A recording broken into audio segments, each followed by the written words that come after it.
Thanks for clapping. It's not that exciting. But what is exciting is the gentlemen seated next to me who are basically, if you're talking about dance music or even beyond that in New York City, these two guys are some of the most influential and legendary figures of the past 20 years. In fact, we're pretty much at the 20th anniversary of when they started putting out music. So let's welcome Kenny Dope and Little Louie Vega, Masters at Work.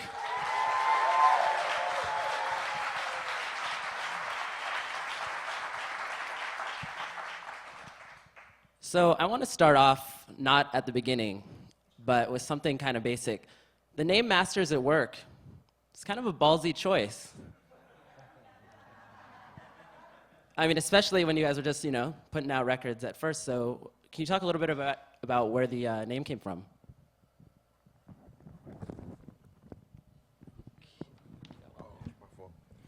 Well, basically, Masters at Work goes back to my childhood days in Brooklyn, 1984, 1985. It was my old crew, and basically we did parties, neighborhood parties, and that's basically where it started from. After that, Todd Terry used to come to the parties. Who was another friend, and basically needed the name for a record. So he's like, I need a title for this joint that I'm putting out. And so I let him use the name, you know what I mean? And so he did two titles, a song called All Right, and another joint called Dum Dum Cry. So he put those out, they made some noise. Those were more on the electronic freestyle side of things, 1988. And then I started doing records at that point, you know what I mean? And Louis was DJing at that time. Todd would bring Louis reel-to-reels to play at the club. And, it's just everything kind of just snowballed into effect from there, you know what I mean? At that point, me putting out records, Louis was doing his thing. There was a few records that Louis had gotten from Todd. Louis actually wanted to remix a couple of my records, which never happened. But, we started this company and we started hanging out, and I would go to his house. He had a drum machine there. We would mess around. And then that was basically the birth of Masters at Work, the production team, late 89, early 1990. So I will talk a lot about Masters at Work and what you guys, have put out. But let's scale it back a little bit. I want to talk about New York City just because obviously that's where the Red Bull Music Academy is going to be this year, and that's where you both grew up. Can you talk about, what was it like growing up in New York City in the 70s and then in the 80s, musically, culturally, and how did that, affect, what you guys eventually started doing with DJing and production? Well, being in New York, actually being in Brooklyn, I was surrounded by a lot of different styles of music. I'm from Sunset Park, which was primarily Puerto Rican. Next to me, I had Bay Ridge, Brooklyn, which is all Italian. Further up, it was a Jewish area. To my left, it was, African American, Jamaican. So I was in the middle of all that. So I had reggae on one side, I had Italian stuff on the other, electro and, alternative stuff, rock, and then my area. So, growing up to all of that, that's where I learned about breaks and learned about different styles of music, you know what I mean? So, and then being Puerto Rican, my pop, all he played was Latin music, which I hated as a kid, because I was just that's my parents' music and, the old folk music. But later on, as I began, got into production and started to understand music as a whole, I got into it, you know what I mean? And the arrangements and all that kind of stuff, so. And Louis, you came from a musical family, correct? Yeah, I was born in the Bronx, and I was raised on Stratford Avenue, which is right at the heart of where hip-hop was born. Right down the block was Bronx River Projects, and there was Africa Bambaataa, Jazzy J, Red Alert, Africa Islam, and it was actually, Jazzy J was the first known DJ that I knew, just a very famous DJ that took me under his wing when I was a kid. And at the same time, I had an uncle who was a very famous salsa singer. His name is Hector Lavoe, and he's on Fania Records, and he was on one of the Fania All-Stars, and I would see him walking in my house at like 4 in the morning and bringing a little test pressing of 45 of one of his like records that became like a huge hit in the next 6 months, So, that was in the family all the time. And my father played sax, and he listened to a lot of Miles Davis, John Coltrane, and he played jazz, and also in a lot of the Latin local bands and Latin jazz bands. And my sisters were disco queens. They went to like Studio 54, the Loft, Paradise Garage, and they used to go out with a lot of like dudes and gangs that were like DJs. So they would bring home all this music I never heard on the radio. Because I grew up listening to anything from Elton John to Steely Dan to Stevie Wonder, Quincy Jones, and all that.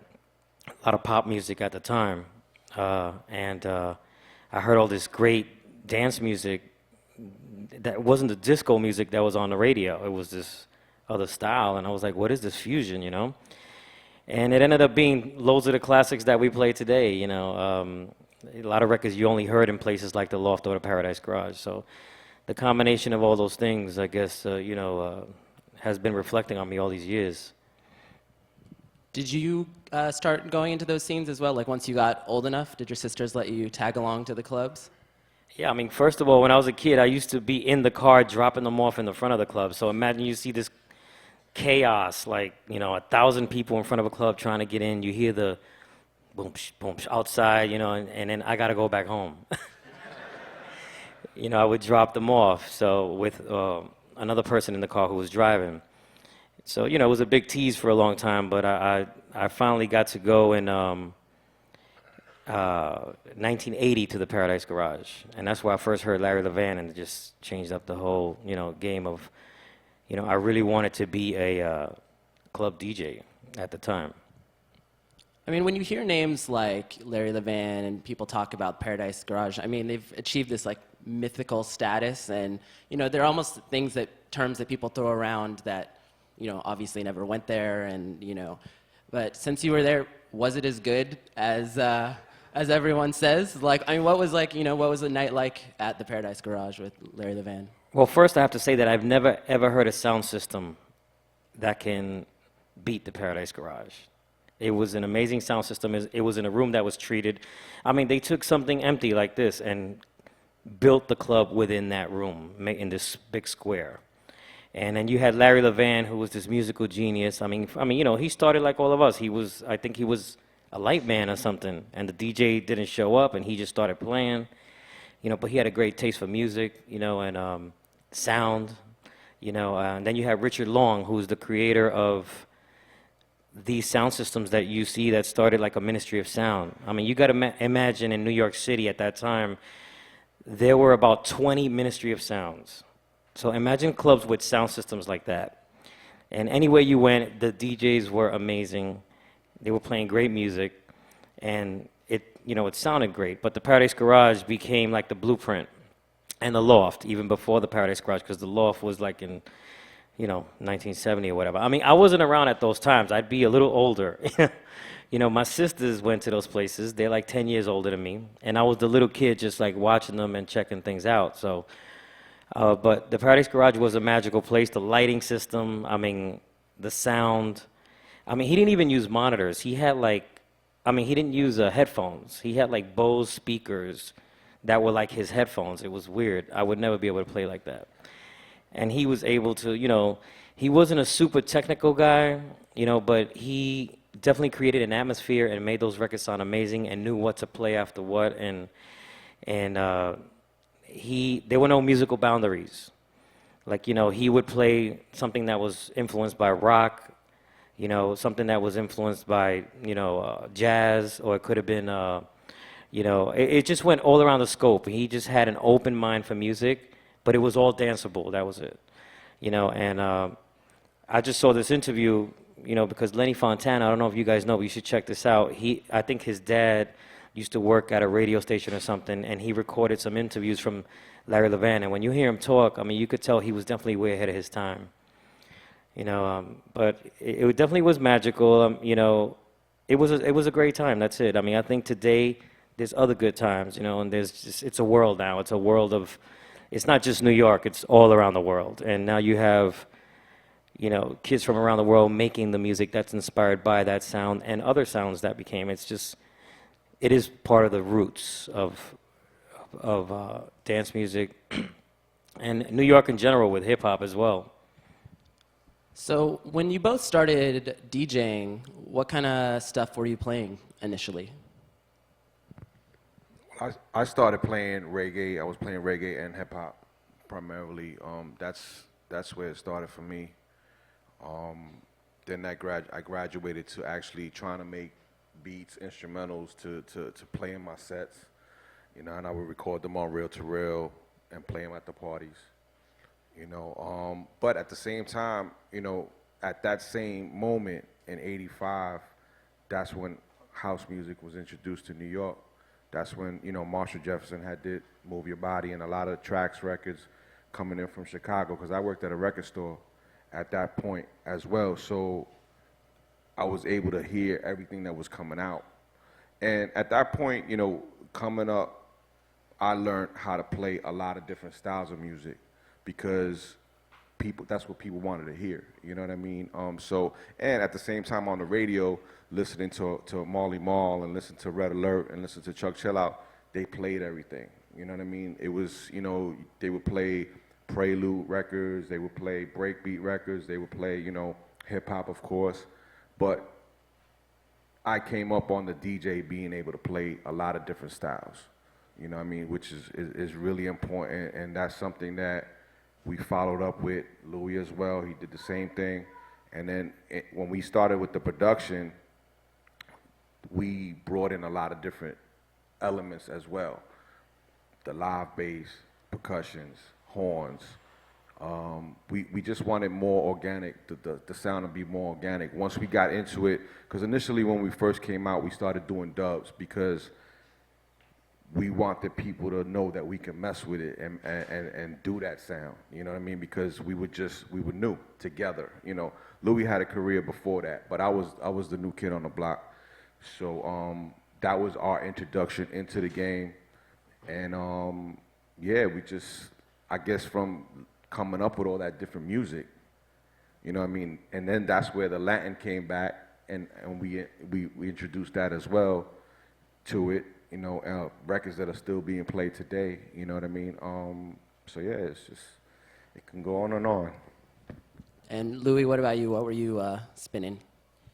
That was it. Growing up in New York, you just grew up to different sounds and different styles. And, I was playing hip hop. Remember I said Jazzy J took me under his wing. I was playing, what do you call that? Electro, right? Back in the early 80s. I played disco, I played R&B. I play 80s electro.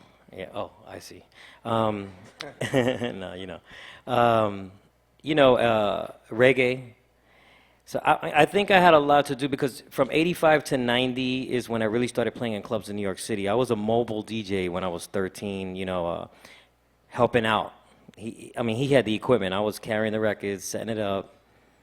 Back in '78, and I just worked my way up. Little by little, I was like, yo, could I borrow 2 crates? Could I borrow the turntables and the mixer and 1 speaker? It started like that. And then I practiced. I just loved what I did, and I lived it. That was it, In late 70s, I was also a good roller skater. So a lot of my R&B influence comes from my roller skating days. I wouldn't roller skate now, though. But I used to go to all the rinks from, like, 78 to 83, like, solid, 5 days a week, like heavy. During school and everything, You're doing like tricks? Yeah, like tricks. No, but let's not get into that. Like 360s and. But a lot of hip hop and R&B, and more the down tempo disco music and all that was played in the rinks, and I got a lot of schooling from there. So I just learned to play all that music within a night, And from '85 to '90, when I played, my first club was the Devil's Nest up in the Bronx, which was the dance, let's say the dance club that the Fever Club owned. You know, Fever Club is where Grandmaster Flash played, right? Love Starsky. I mean, you name it. All the hip hop legends played there, and they wanted to make a dance club. And I was this new kid doing all this stuff up in the Bronx. They heard about me and they were like, "Yo, you know, we want you to play in this club. You know, we're gonna open up a dance club." And, it wasn't disco at the time because it was the tail end of that, and all this new stuff was happening. So when I started in '85. It became the birth of the freestyle era. It was called Latin hip hop music. A lot of music that was made by myself, Andy Panda, Latin Rascals, Carlos Barrios. There was tons, the guys. And that music actually was inspired by music that came from the Fun House, where Jelly Bean played in the early 80s.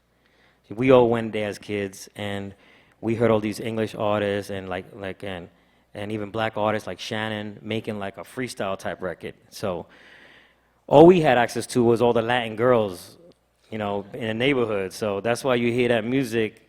If you look up, all this Latin hip hop music, you hear a lot of the Latin girls singing, and some were, not such great singers, and we had like 3 great singers, in the whole scene.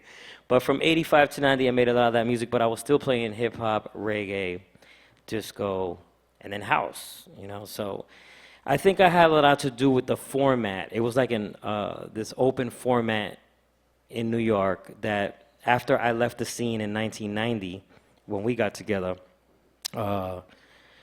it was just too crazy. There was a lot of trouble, You know how it is in clubs, shootouts, everything outside. It got too dangerous, and I said, look, I gotta grow up, I'm like, I got to do something else, So I kind of laid low for a year and a half, and Kenny and I got together, and I just focused with Kenny for like a year and a half solid of working in the studio and getting accustomed to each other. So I mean, I'd have to say that New York is what brought that out of us. All the DJs that we listened to over the years, just playing all these different styles of music, which eventually got into our production, and we brought that out in our production. Well, why don't we play a little bit, just for anyone who wants a refresher or hasn't heard it before. You guys' first single came out in 1991, correct? You think so? I checked. Well, I think as artists, as Masters at Work. As Masters at Work. Yeah, as Masters at Work, 1991. I yeah. checked Discogs today.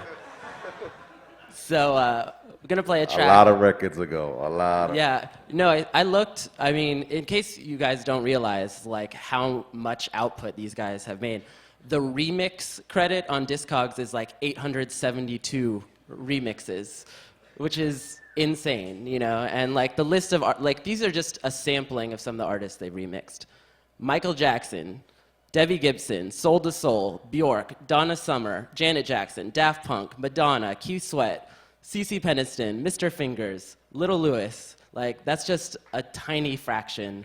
You know what's crazy about that is for the amount of records that came out, there's about double the amount that didn't come out, right? Yeah, because they were just like, nah, we're not putting that out. Like, okay. Yeah, every time we worked on tracks, for each of those remixes, there were like 2 or 3 bodies of music done, different complete tracks for that artist. So we would use the one for the artist, and then we had these other ones that are hidden there, and some that we don't even know about, that we have to go look back in the archives and pull out. And during that time, we each had solo careers. So doing the mixes together, then we had records separate. So it's got to be in the 3,000s, easy, like somewhere up there. All right, well, let's hear a little bit of this. This is, I believe, from your first 12-inch. I'm going to play a song called Just a Little Dope. Okay. Let's see. You guys, I hope you know this record. We know it.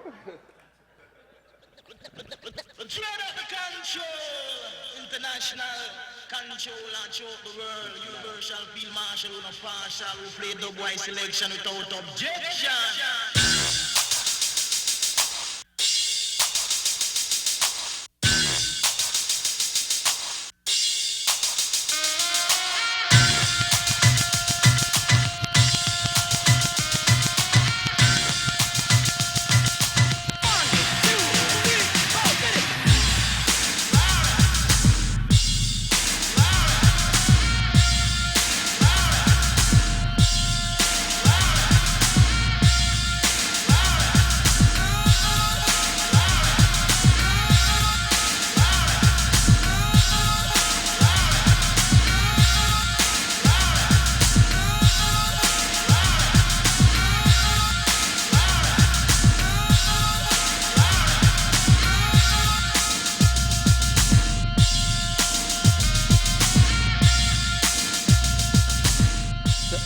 This track, I mean, obviously you guys are most closely associated with house music, but this is kind of like a hip hop vibe.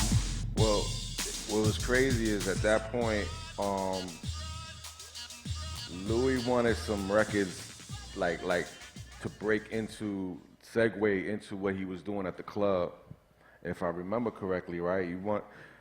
There was some samples that he wanted in there, and Schoolie D had just came out, and it was just me just putting samples together just to kind of segue in there, and it ended up to be a record. Yeah, you can hear a lot of the influences there. Like, at that point I was playing hip hop, reggae, and then the other styles. And then I said, Kenny, I need, and I always told Kenny that I felt that we played hip hop or reggae, but we wanted to mix hip hop with reggae. And I said, Kenny, I want you to mix hip hop with reggae. We got to just take all these records that I'm playing right now. And those are all the records I was playing. You guys can recognize some of them if you're, DJs from, no? Okay. Anyway, but those are like some popular reggae records at the time. Schoolie D, of course, and that sax. Where's that sax from? Lafayette Afro Rock Band. There you go. Okay, and so a lot of those records were, we were playing at the time, and there was really no records that were like reggae and hip hop together. It's like we was playing these reggae records or we was playing these hip hop records, and I wanted him to combine it, and I thought that was a pretty cool combination of all those elements. Well, speaking of sampling, I'm gonna put on another track which has like maybe one of the most unusual samples, and I think you'll know what I'm talking about when I play it. It's called the Ha Dance. This is from the same year, 1991.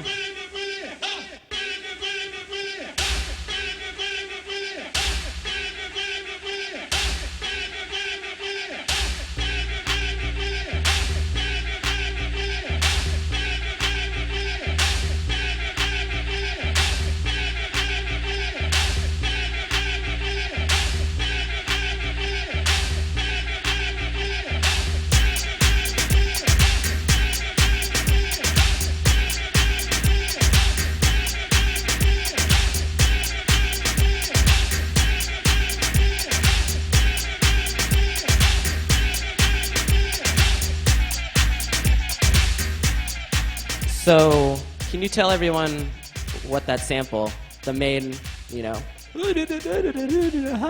That's actually from Trading Places. Do you guys know that movie?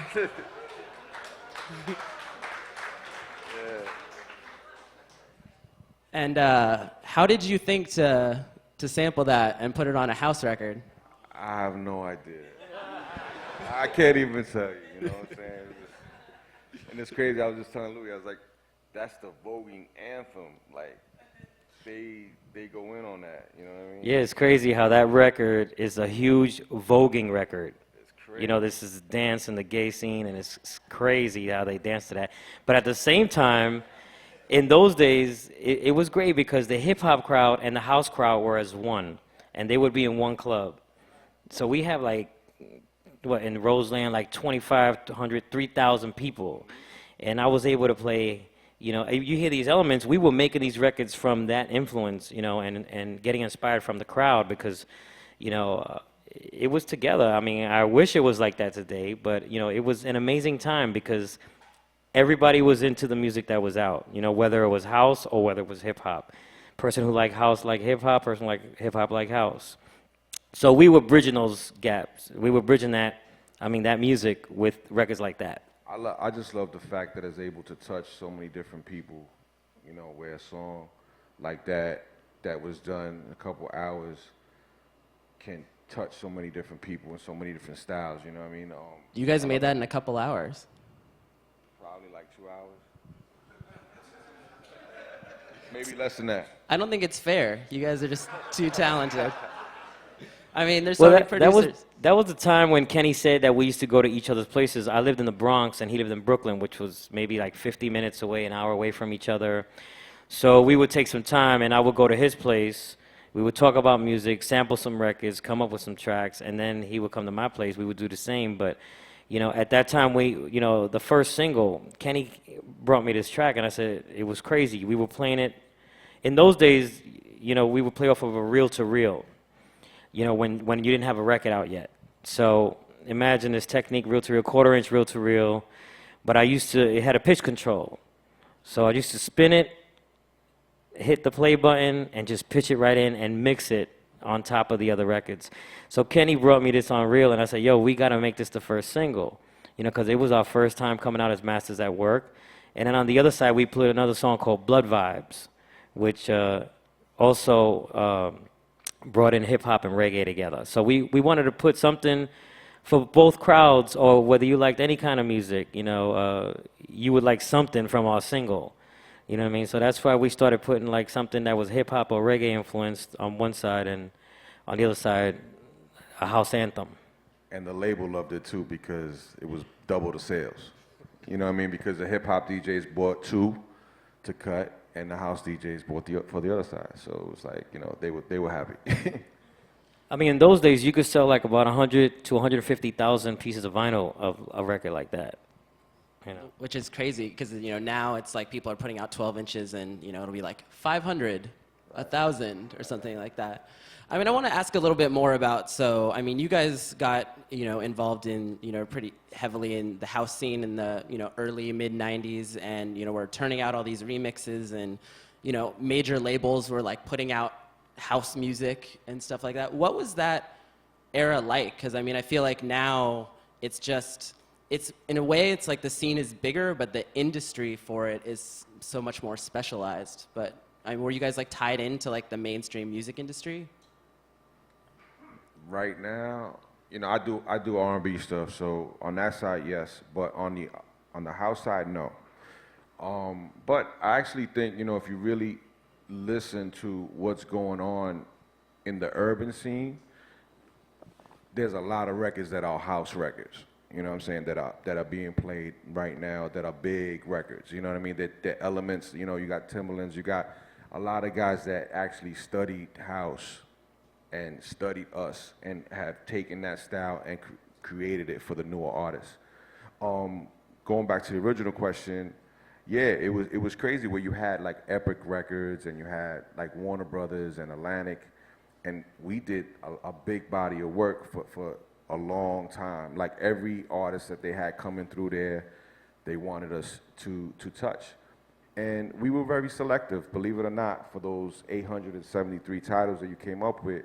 We turned down a lot of stuff too because there had to be something in the song that we could relate to or get an idea for. You know what I mean? There was tons of remixers that did everything that came in the door. And that's why they got fizzled out pretty much. You know what I mean? We kept it true to what we do.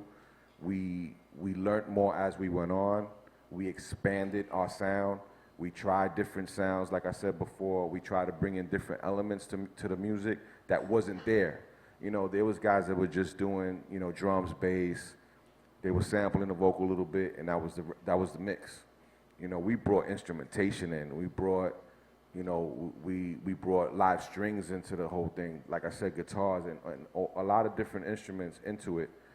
And I think we took it pretty far, you know what I mean? Musically, I think, you know what I mean? Yeah, I think, you know, from 85 to 90, I was doing a lot of remixes. I was doing more freestyle and pop, and that's when I had done stuff like Debbie Gibson, and, you know, she was like the Britney Spears of that time, put it that way. And, you know, I used to do a lot of records that were on the radio. I mean, you know, these records were selling 250,000 to 500,000 copies. It was crazy. And, but I couldn't grow anymore with the music that I was working on. And when I got into house music, you know, and Kenny and I started working in 1990, they were still calling me some of the pop artists. So I said, damn, you know, we can't get like the artists that could sing on this kind of stuff. So Kenny and I thought about this idea. We said, let's take the B-sides of the records and let's put this new style we created on the B-sides of this record, but still grab a hook from the artist's song, you know, maybe their vocal, it could be any musical hook, something that was really strong, and create these things called Masters at Work dubs. So we did a few of them, and Atlantic Records was one of the first that really looked out for us, and from there it spread. After we did Atlantic, we did Epic, we did Warner Brothers, and once we put out a few of these dubs, they were so big they were playing them on the radio. Just a dub. We were even like blown away, like why are they playing an instrumental on the radio or this record with this one little hook? But it was so strong in the clubs, and at that time the club music was influencing radio in New York. So once we did a few of them, then bigger artists started calling in, and we were like, whoa, okay, like Madonna wants one, serious? And we were like, you know, we couldn't believe everybody wanted one of those dubs. So we just kept going from there, and then as we started getting more artists that we could work with, then we began creating songs out of those dubs, out of that style that we created with these dubs. And that's when we did, our first song that we did was with an artist that we worked with from New York, and it was India, and we did I Can't Get No Sleep. So if you listen to I Can't Get No Sleep, what it really is a Masters at Work dub with a song on it, with her singing, you know, I sort actually of have ad-libbing. it. We can play it for people. Oh, okay. I mean, unless you, I don't know.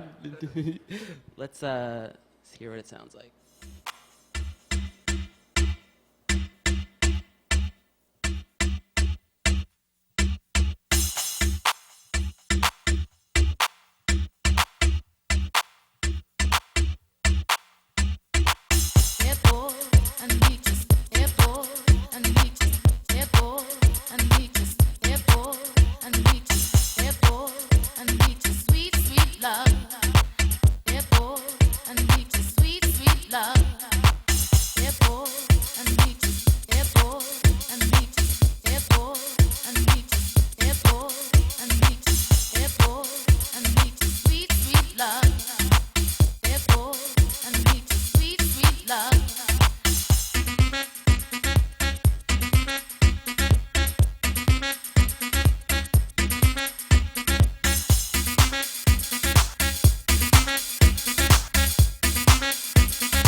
So those vocal bits at the beginning, you guys basically had taken her vocals and then chopped them up.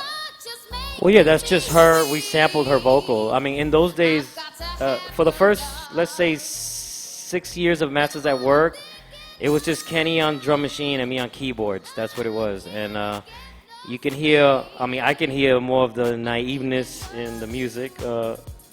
I try, I try to play my best, but it definitely developed something that a lot of people liked. I guess that's what attracted a lot of the young people that listened at that time. So, and with her vocals, it was really powerful, and it really, this record took the world by storm, big time. So I actually I pulled an example of basically how transformative you guys' remixes were in those days. And basically, I brought the original, and then I brought your dub, and it's of Saint Etienne's Only Love Can Break Your Heart. I don't know if you guys know. So I'm going to play the original first, and you can see what it sounds like, and then we'll play their dub version, and you'll see how different. This is the original.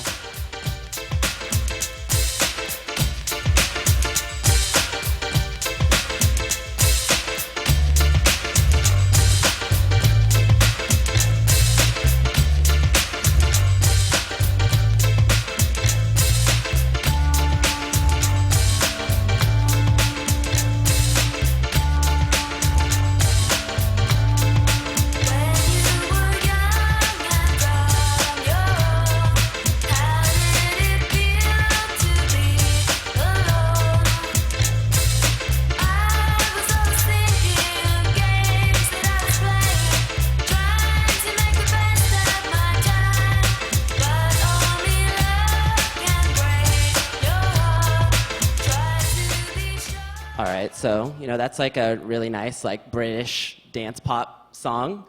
They didn't make it, but this is what they did make out of it.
So on a remix like that, like how much of the original song is in there?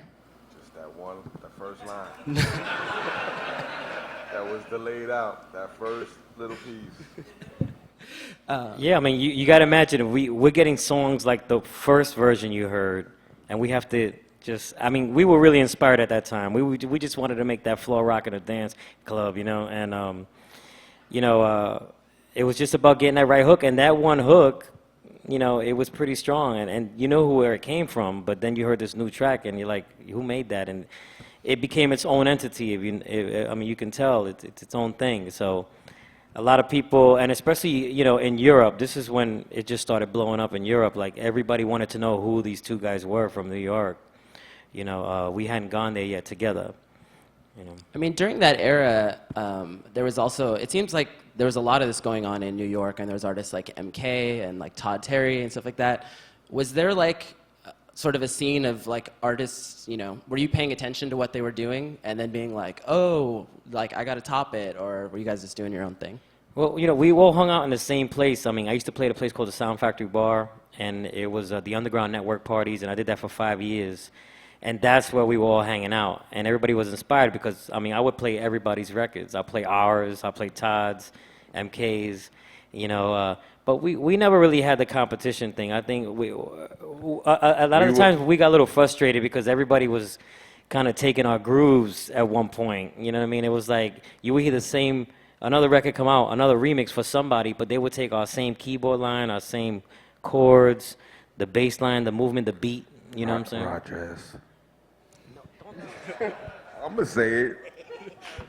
Anyway, you know, a lot of the guys were inspired by us, let's say, and they were, you know, they would just rip our entire hard work. I mean, you know, Kenny and I would spend time, some things would take 2 hours and some things could take 2 days, you know, so we just felt we you know, we worked really hard creating these things, and they were just ripped by all kinds of guys out there, you know, just doing their thing, and they'd have the bigger artist. And they'd get more, you know, they'd get all the glory, and we were like, damn, and okay, but it's all good, you know, we'll just keep going. And we just kept doing what we were doing. We just worked hard and always tried to create something new. And that's the thing with Kenny and I. We were always like, I was like, Kenny, just keep coming up with different drum kits, you know, different, you know, rhythms, everything. And I would just play keyboards on top of that, and they would create these new grooves that we had. And that's how I think we just tried to keep it fresh. And, you know, it was, you know, 10 years of that. All right, I got to play one more song because this one is maybe, I mean, I don't know, it's hard to pick a biggest song, but I think this is definitely one of your most influential, and I think it's one that like a lot of people in here are going to know, and I just want to know a little more about it. It's called Deep Inside. Deep inside, deep down inside, deep inside, deep down inside, deep inside, deep down inside, deep inside, deep down inside, deep inside, deep down inside, deep inside, deep down inside, deep inside, deep down inside, deep inside, deep down inside, deep inside, deep down inside, deep inside, deep down inside, deep inside, deep down inside, deep inside, deep down inside, deep inside, deep down inside, deep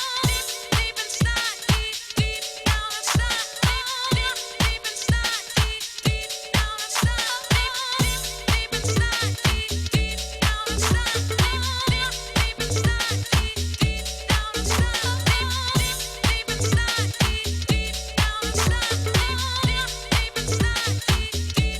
inside. All we need, all we need, all we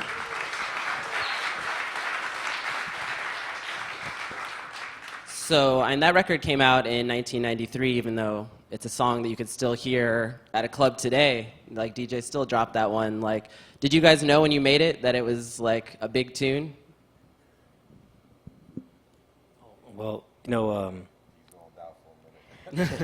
sorry. Yeah, you know, that song, it was kind of weird because it was part of another song, and there was a song called "Beautiful People," and the Underground Network, the parties I used to play at were hosted by Barbara Tucker and Don Welch, and Barbara Tucker was a singer. And I figured, you know, she's the promoter, we're in this club, we should just make a record, you know? So we got together, and there's just a lot of people involved in Beautiful People, which created part of Deep Inside and everything. Of course, Kenny, India, Lem Springsteen from Mood to Swing, Derek Whitaker, these were all songwriters.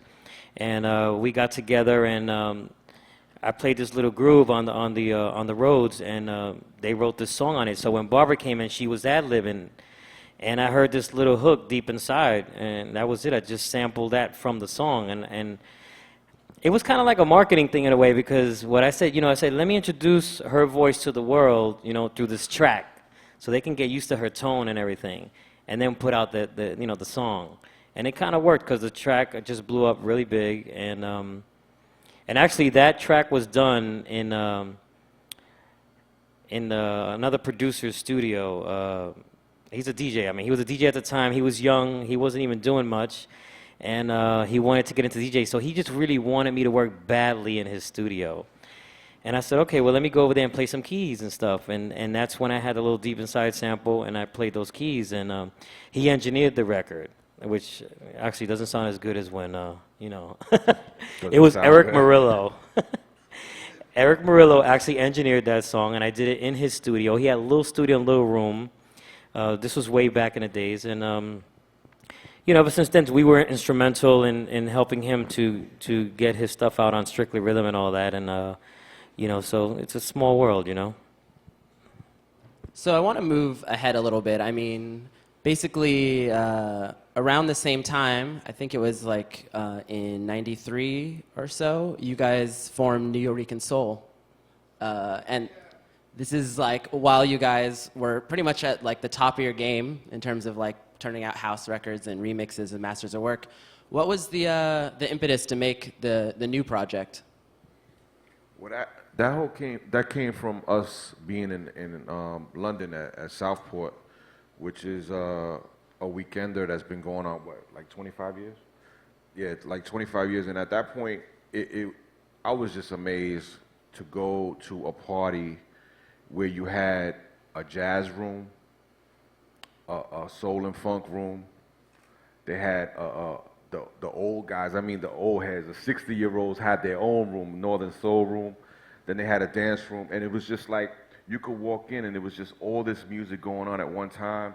And I was in shock at the jazz room because the dancers just blew my mind.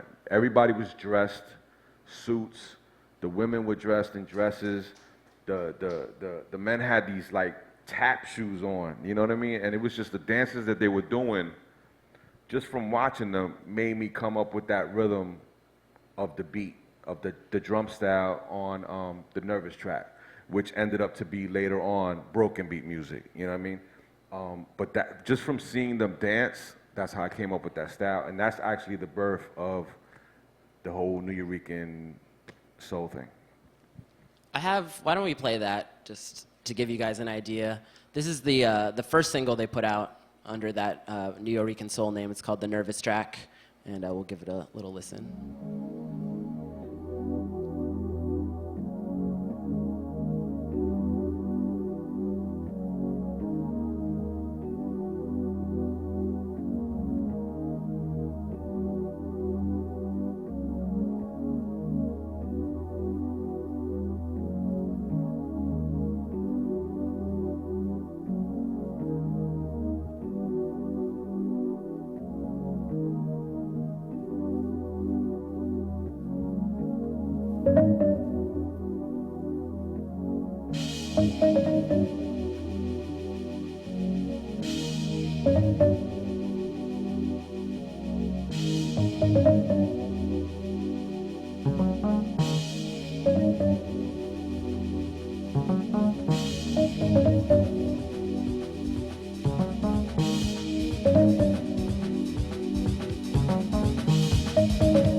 feel bad turning it down, but it's a classic tune. I mean,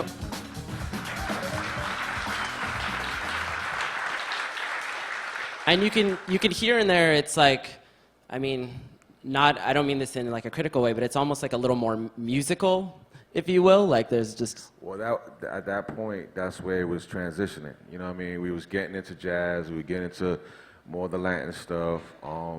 Yeah, things were going in that direction at that point, for real.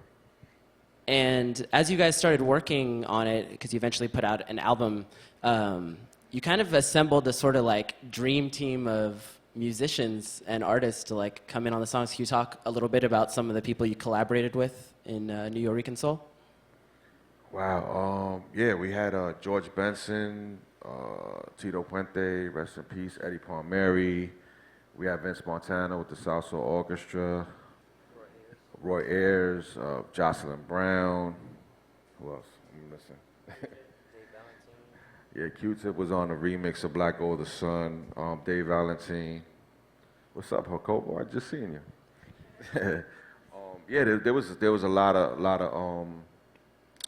different artists that we looked up to as kids and played their records, and we wanted to incorporate a record with no boundaries, no different races, just everybody, all types of people, you know, to create this project with us. You know, pretty much we had this vision for it, and at that point we wanted to bring in all of our childhood, you know, vibes, pretty much, so to say.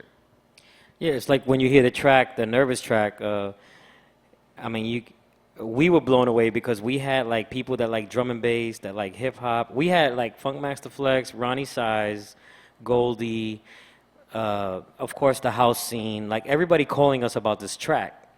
And when we did this track, we said, wow, this appeals to everybody. It's, you know, I mean, it's at the Temple House, but it's not, you know. And when we were creating that song, I remember we were in the studio doing an Ultra Nate remix for Warner Brothers. And when Kenny did that beat, I was like, dude, we can't put that on that remix. It's, you know, it doesn't go with the vocal. It's a different thing, man. It's a whole new thing. So I started playing those pads, those eerie pads in the beginning. And I remember I was all psyched about this old piece called the Oberheim. Remember that little Oberheim module? What, The Oberheim? the 1000? That little. Matrix? Yeah, the Matrix.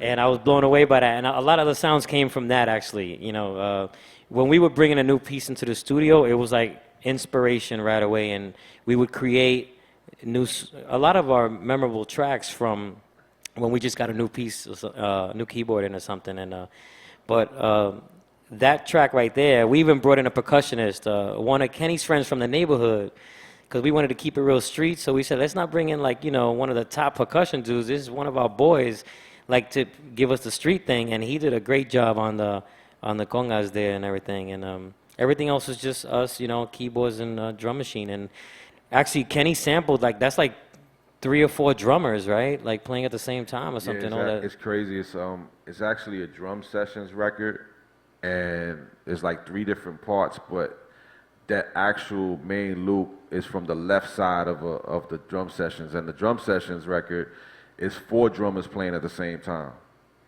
you know, throughout the record. But that main loop happens to come out of one of the ear, you know, the left side. But that's how that was. So when you guys were like, you know, working on a track and, you know, trying to get in touch with someone like George Benson or Roy Ayers or whoever, Tito Puente, was it odd to be like, hey, we're masters at work, we make house music, Tito Puente, do you want to come play on our record? Or, you know, Roy Ayers, like, was it a natural collaboration? Like, did these people like know about Masters at Work, or did you have to like sell them on it? Well, at that period that we were doing a lot of the major label stuff, we got approached to do a Tito Puente remix. So then we did that for him. He was real cool. And then I guess the Latin connection between Louis' uncle and that whole thing, he came in and he was just like with open arms.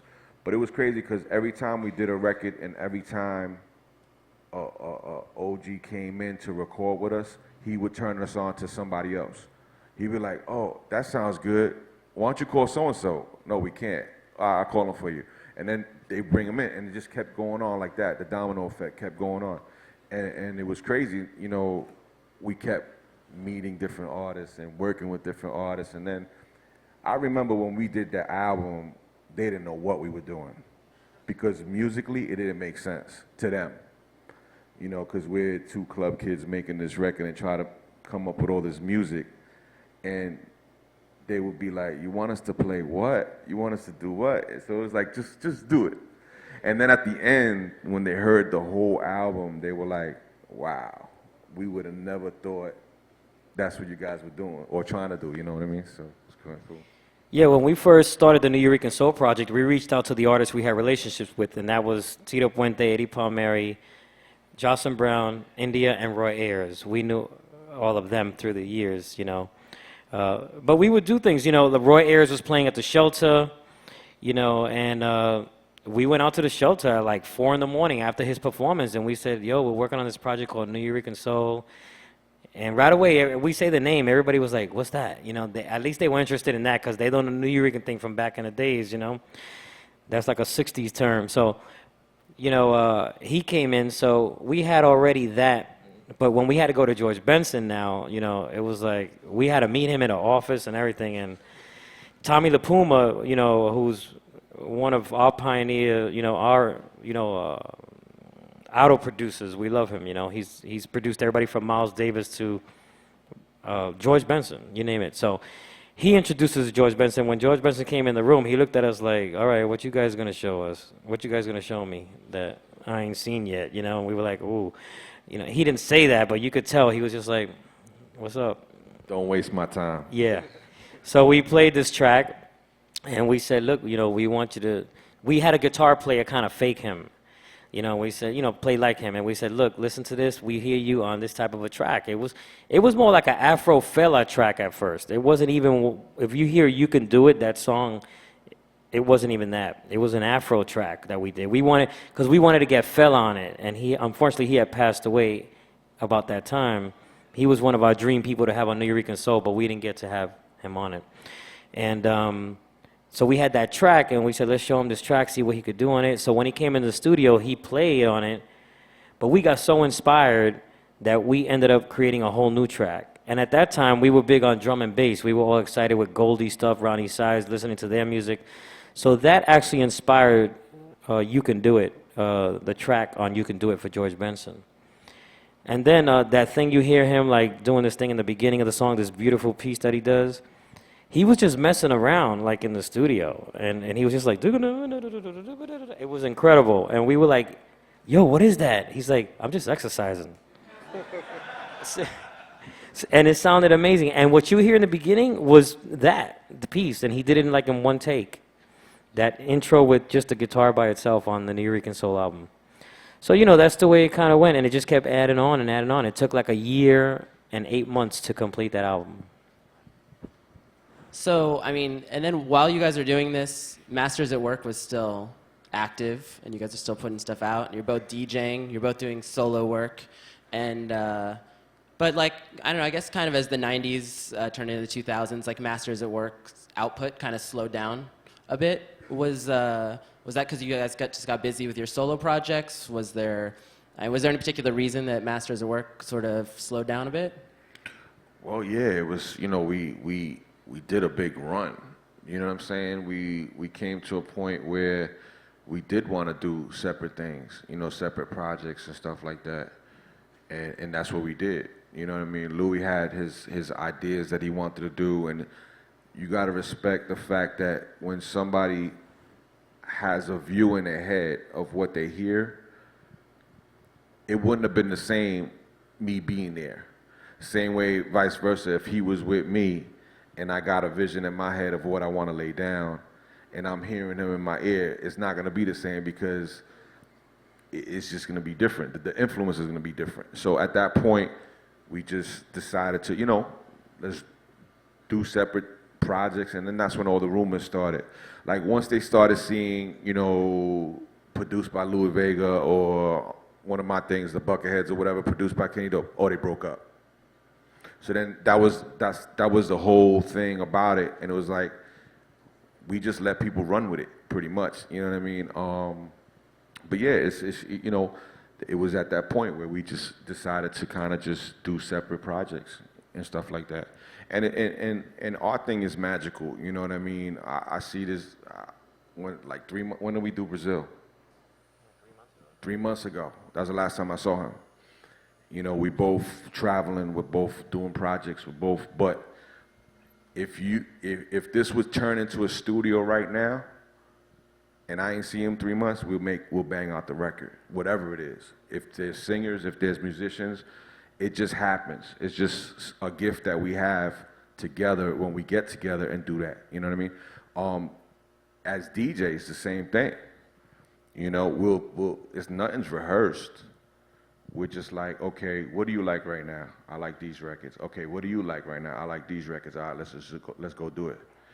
And it's just freestyle at that point. You know, so it's you know, I don't know what else to say, but that's pretty much what it is. So, like, 20 years into making music together, or more than 20 years now, I'm curious, like, for each of you, is there something that the other one is particularly good at that you're, like, jealous of? Nah, we both have different styles. I think Louis is a great arranger when it comes to working with artists. I got a different ear when it comes to the beat and to the grittiness of it, to the way I want things to basically hit you in your head.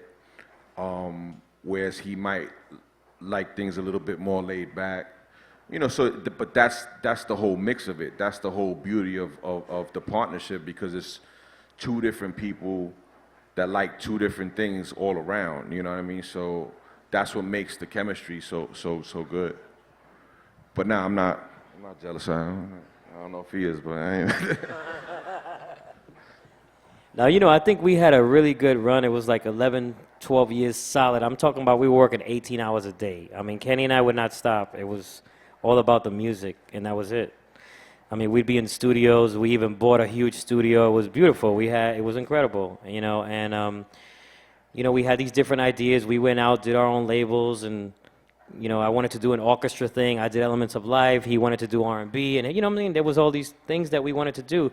And I think that now, you know, it's come to a point where it's come full cycle, and, you know, we've been talking about revamping the MAW Records label and remixing some of the old stuff and then trying something new. I mean, you know, we're taking it step by step, but right now we're just doing a couple of gigs. We did an incredible gig in Rock in Rio with, you know, Stevie Wonder, Jamiroquai, Janelle, all on the same bill. I mean, it was amazing. So we've been doing events and festivals together, and something like today was really special because for us it's really special to come here and talk to you guys. Anything that we could help out, you know, the up and coming or the next generation, or just, you know, just to help keep lifting what we all love, and it's this music, you know. So this was important for us to do, you know. Thanks for having us here.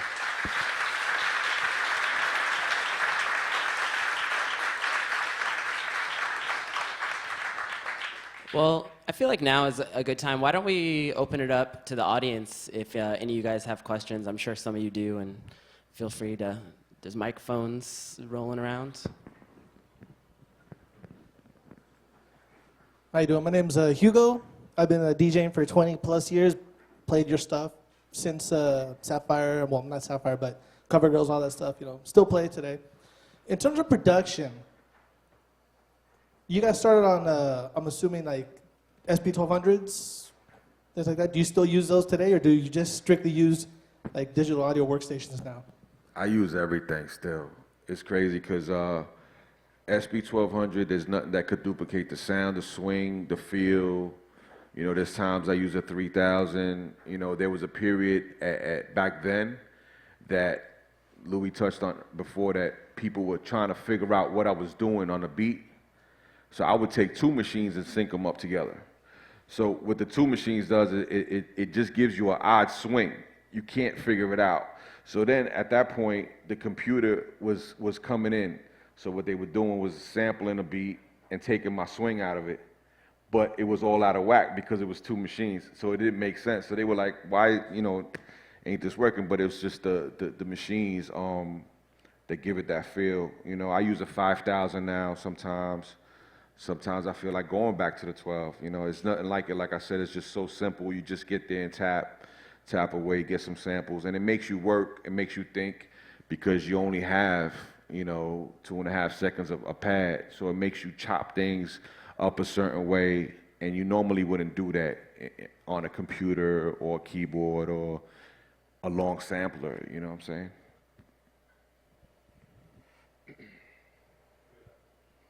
One, two. Oh, okay, sorry. Good afternoon. My name is Henry. Man, you know, again, I'm not trying to date myself, but I've been listening to you guys for a long time. Thank you. For all the records that you guys have put out, and, you know, many of us, if not all of us, were like, wow. What were some of the records that you guys heard in your career coming up, whatever, and you're like, oh, shit, that was dope? I mean, Well, we were just talking about New York soul. I'm gonna tell you this. There was a time where we were basically on automatic pilot, and you would just go in, and it was just like clockwork. You know, you would have 2-3 studios booked at the same time, different rooms going on. Like you would just go on. I just knew what my job was. I had rhythms in my head. I knew what I wanted to do. But the one time from 88 to 97, when that album came out, when we did the photo shoot for that album, I was like, wow. Because at that point, when you're on a photo shoot with all these giants and you look around and you got Eddie over there, you got Tito over there, you got Benson over here, you got the orchestra over there, and it's just like, we did that, and we brought all those different type of people together. I was like, wow.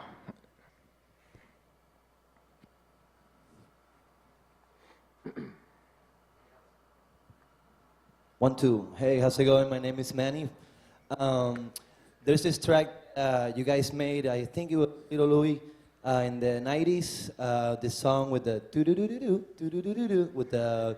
Oh, that one. Wait, excuse me. No, wait. It's with the French Kiss. That's the name of the song. I want to ask, where's the sampler from? The girl. Oh my goodness, you know that there's another Little Louis. I'm not sure if you guys know. He's African American. He's from Chicago, and he's the one that made that record. So that's Little Louis. This Louis. was Little Louis Vega. It's No, a no, great it's, track. it's amazing. I mean, that record sold 5 million records. That track that he made in like 2 hours with this girl moaning at the end and slowing down, Really, I mean, Louis is a genius. He's one of our favorite house producers. I mean, to me, he produced one of the biggest albums of all time for house music, which is Little Louis in the World. Yeah. Don't worry about it. It's between Little Louis and Lou Bega. I get it all the time. Either Mambo Number 5 or French Kiss. Not Masters at Work.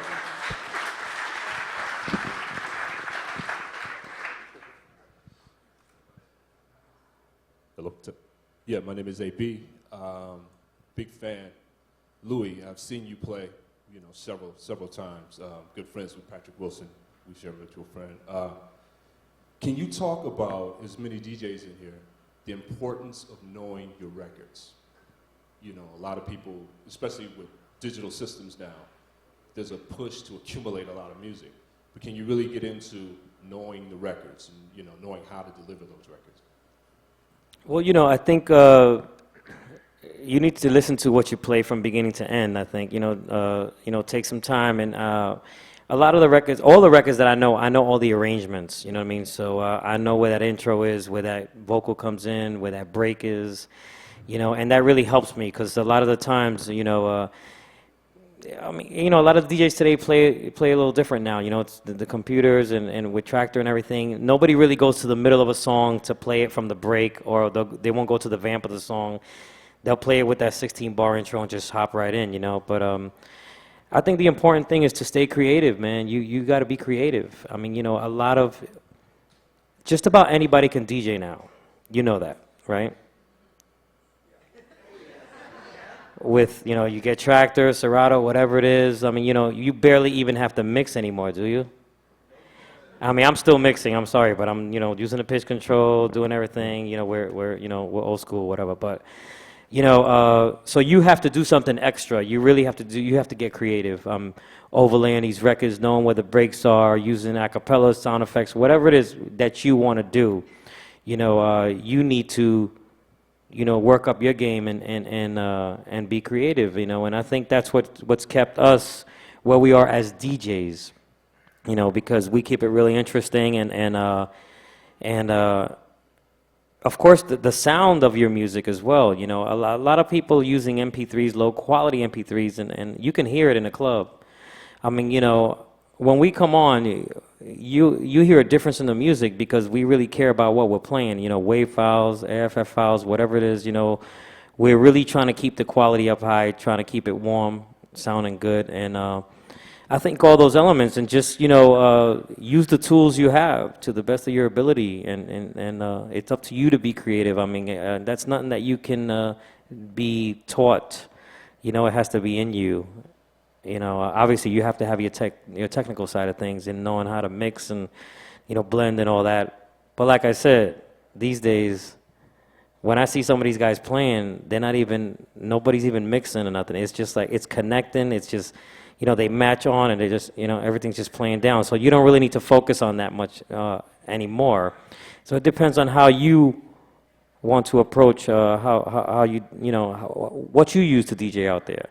But you really got to do some creative stuff to stand out, because, I mean, I'm a little bit disappointed in the way it is now these days because I don't see people doing much work. I think, they're not really being creative. Who would you say some of your favorite DJs are, either today or historically, or that influenced you guys, or continue to? That's a hard one. Just say Larry 'Cause- Levan. Huh? Just say Larry Levan. Well, see, I can't say that. Maybe he could, but I can't because I wasn't there. I was too young to go there and to witness it, which is something I wish I could have. But at that time, at that era, I was listening to the radio, and we had DJs like Chuck Chillout and Red Alert and Marley and Tony Humphries, which was somebody who on the radio was writing 3 records at one time, which to me was amazing, to hear it, and then you would go to, later on I went to Zanzibar and he would do that live too, which is, and on Doran's turntables that there's no pitch, and it's just like you gotta hold the platter to mix the records in, which is a whole other technique, you know what I mean? So when Louis saying these kids got these devices that mix records, but at the same time, the crowd knows it. Because I remember being in Korea, and the crowd was pissed off. They were like, when are you getting on? I'm like, well, when the sound man comes, because I got to hook up my stuff. Because they were mad because the DJ before me had one of these setups, and basically all the records were mixed, and all he was doing was pushing faders up and down. They were upset. You know what I mean? They was just like, get on already, And it's, to them, they feel like cheated in a way because they see, and in Korea, the dance scene, it's new. You know what I mean? So I guess they're on the computer, on the YouTubes, and seeing other DJs how they get down, and then they seeing this kid like not doing anything pretty much. You know what I mean? So it's upsetting to them. So, but I think, nowadays we have so much technology that it's basically where your mind takes it. You could do so many things now, you know what I mean, with those syncs and all that. If we got into that, there's no telling what can happen in a dance floor, because when you could have so many things going on at once, forget it, it's crazy, But I think, like I said, it's about people getting in their mind and taking that step further. Yeah, I think when you're DJing, you should be telling a story. I mean, that's what we try to do. There is a new idea, though, that Kenny and I have been talking about, and, with using Tractor, what I wanted to do was, because if you listen to us DJ, if you come out tonight, we're playing a lot of things at the same time. It's almost like records are being remixed right in front of you. you all new groups to these songs that you might know or might not know. And, I wanted to try something where we could do that with Tractor and overlaying a lot of stuff creatively, though, but really like doing some really cool musical stuff live right in front of everybody, and it's just, we have to sync us both up together in order to do that, and he's working on that with the native instruments people and all that. It's about being creative with what you have. I mean, for me, you could have the simplest thing, but if you know how to use it really well, you could blow out somebody who may have the $50,000 equipment. You know what I mean? So it's about what you do with what you have. Any more questions in the audience? Yeah, there we go. Yeah, I had a quick question. I appreciate you guys' work, and thank you guys very much for being here. And this kind of goes off of the question or the response about being in Korea. But what are some other countries where you guys have been well received that we may not think of? Wow, Italy's a huge market for us. Japan is a huge market. We just went to Brazil for the first time a couple months ago. That was great. But I think we've pretty much touched everywhere. You know what I mean?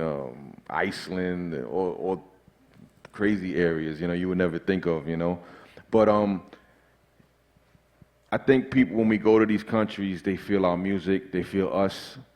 They know that they can see that we're passionate about it when we're playing, you know what I mean? So it's my thing is, I still get amazed today when I get my publishing checks and you see these countries of where these records are being played that you can't even pronounce.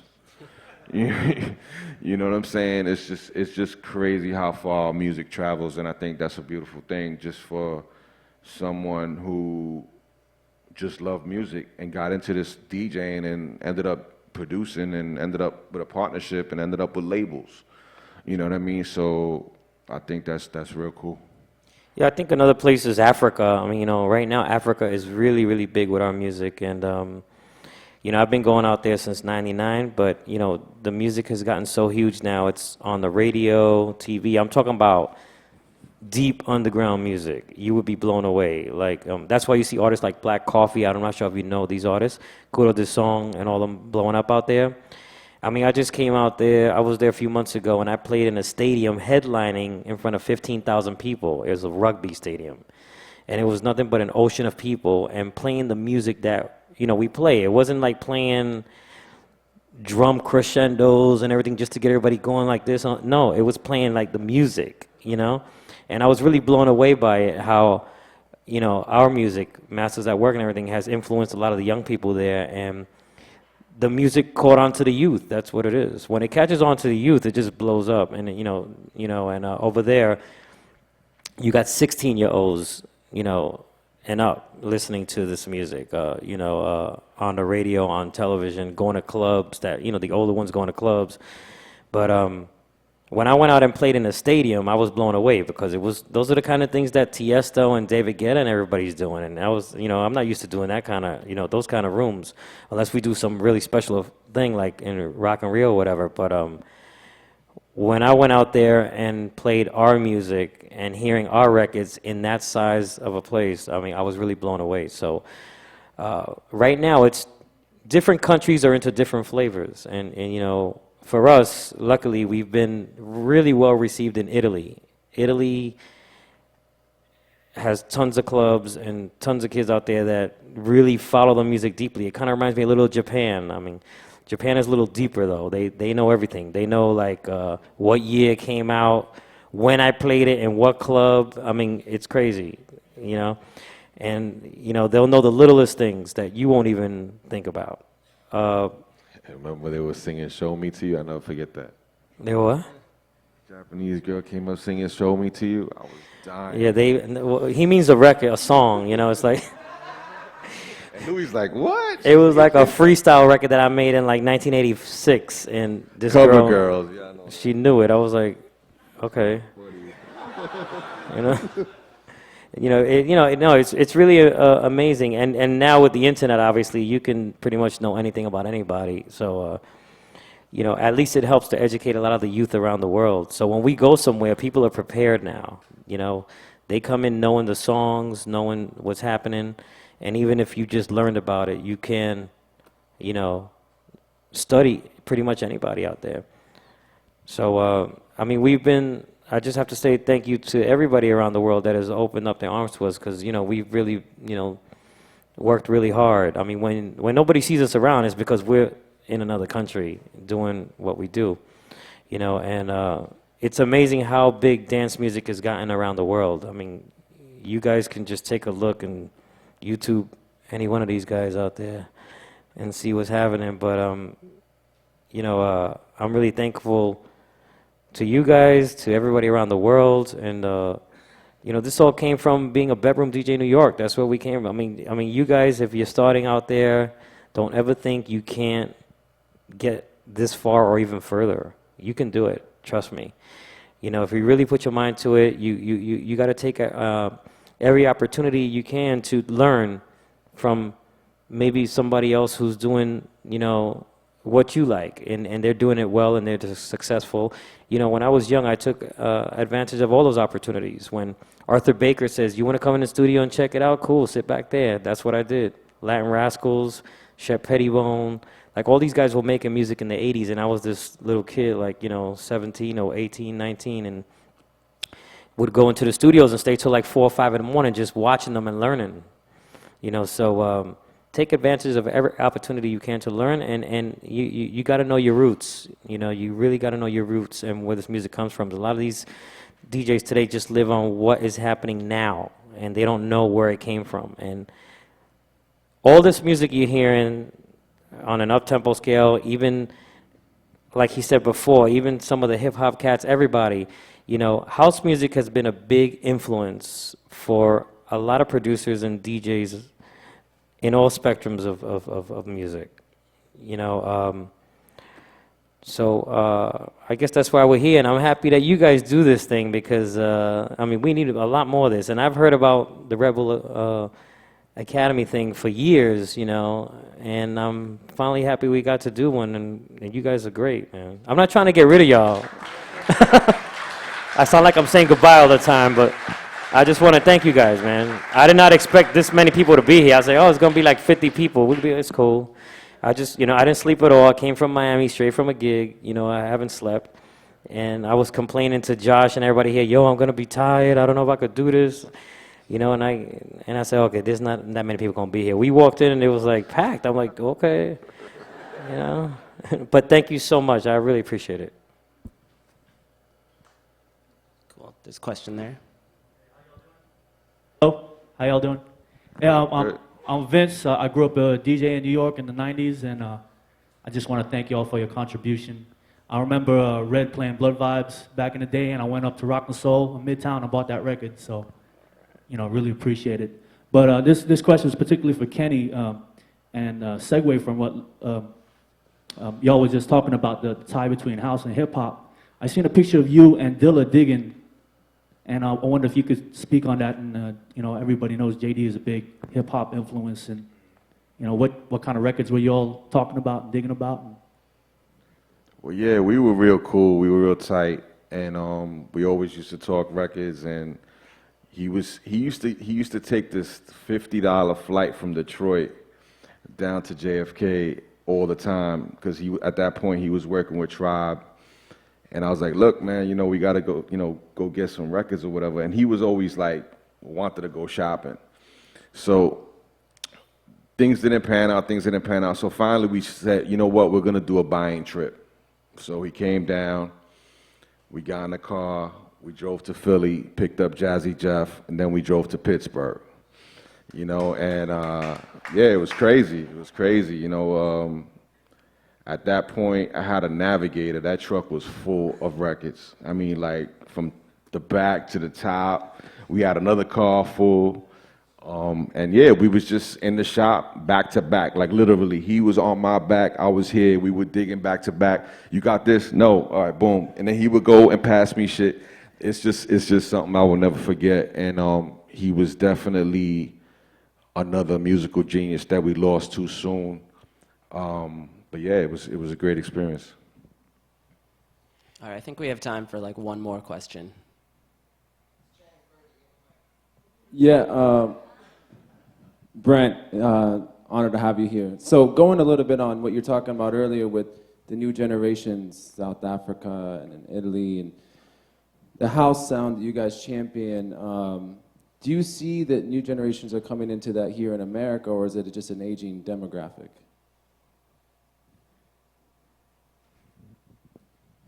Yeah.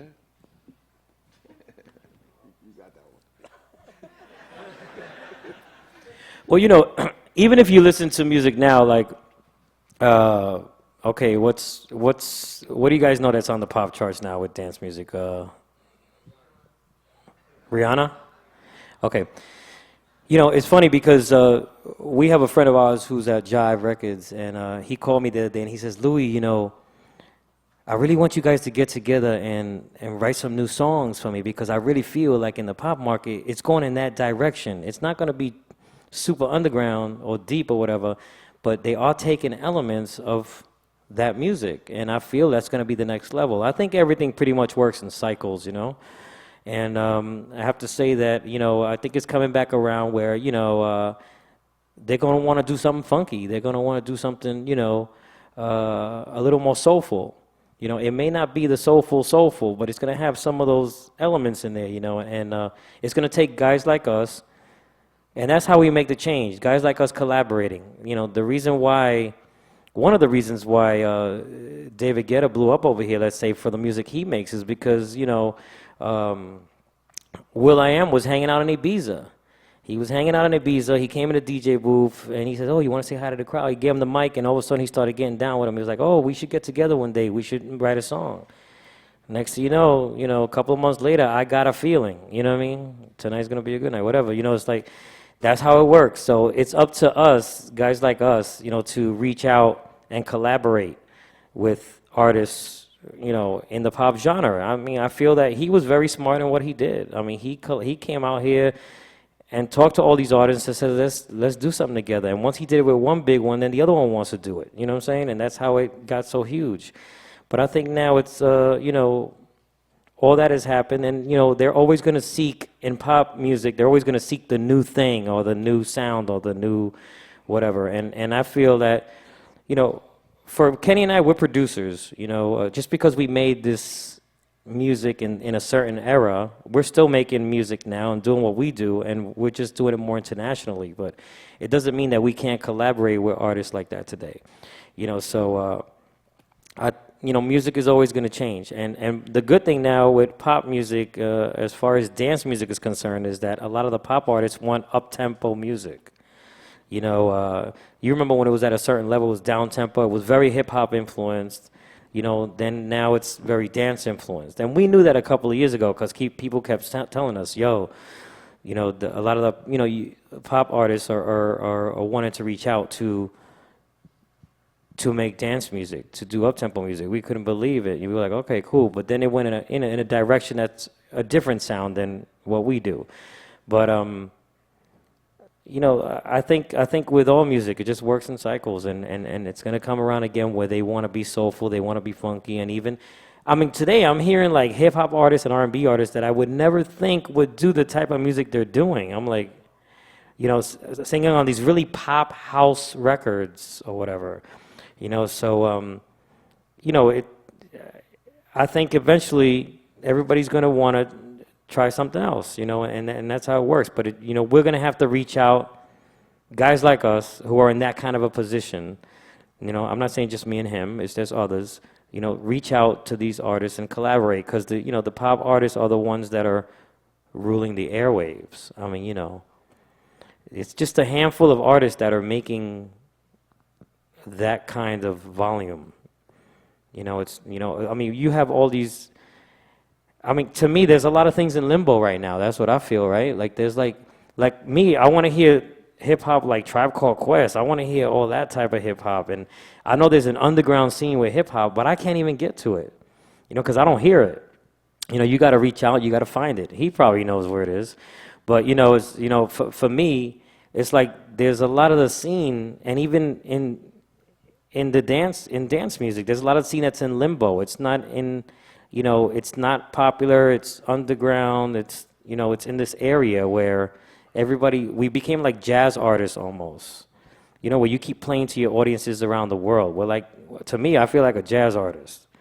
You know what I mean? You have your following, we do. We can fill a place, it's, you know, it's cool and everything, but it's not on the airwaves, you know, or it's not in the, you know, in the pop, you know, culture market or whatever it is.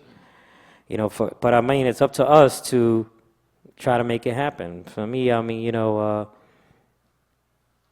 I've always told Kenny, I said, yo, we could do that. You know, I said, we could do that by our way.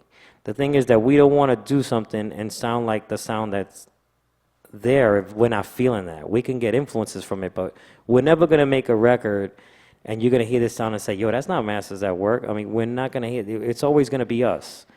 You know, and for me, I feel that we need to do something. We definitely need to do something. All right, they're telling me one more question, actually. So, sorry. Tease.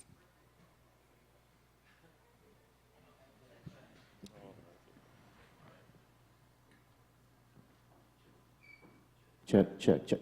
Okay, this is a question to you guys. Are you guys going to do the magic sessions again at the music conference? And the reason I'm asking that is because one of the most memorable experiences I had was back in, I think, '98, when you guys had Tito Fuente, La India, and Royal Airs play live at it. But also there, I met these two guys, they called themselves Daft Punk back then. And I just thought it was so awesome back then that those guys were listening to you guys play. And that's, now we got Daft Punk and that whole electro disco house movement out of that. So are you guys going to do magic sessions again? Because I think that was a very inspirational event for a lot of artists. That was a Masters at Work party, but yeah, we used to do these things. We did it for about 7 years, and they were great parties. We definitely, you know, what we're trying to do is get back into it together. You know, we create the right kind of project. We're going to do a world tour with it. You know, that's what it's about. You know, and of course we're going to do Miami. But yeah, those were great times. You know, I mean, it's going to be a fun Miami this year. You check out what's going on. There's a lot of good things. I mean, we're not doing a Masters at Work thing, but hopefully next year we'll do something really big. We just found out that the Opium room is it's called Amnesia now, which is that's the room we used all the time when we did the Masters at Work parties, the 10-year anniversary and all that stuff that you're hearing about, or you probably were there with.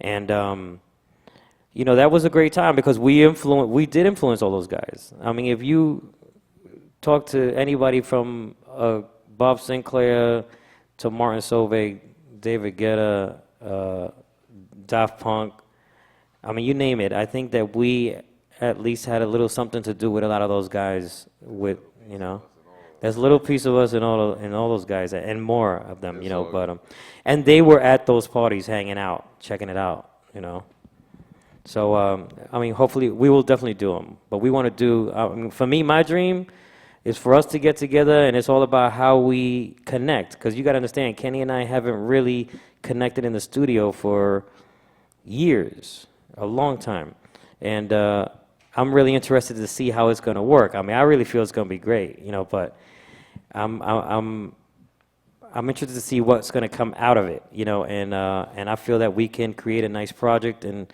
really, you know, show the world that we're here and we're still here and we're, you know, this is what we're doing right now. All right, well, we're all going to get the chance to see you guys connect tonight at 1015 Folsom or 103 Harriet, whatever you want to call it. And let's give a big round of applause to Masters at Work. Thank you, thank you.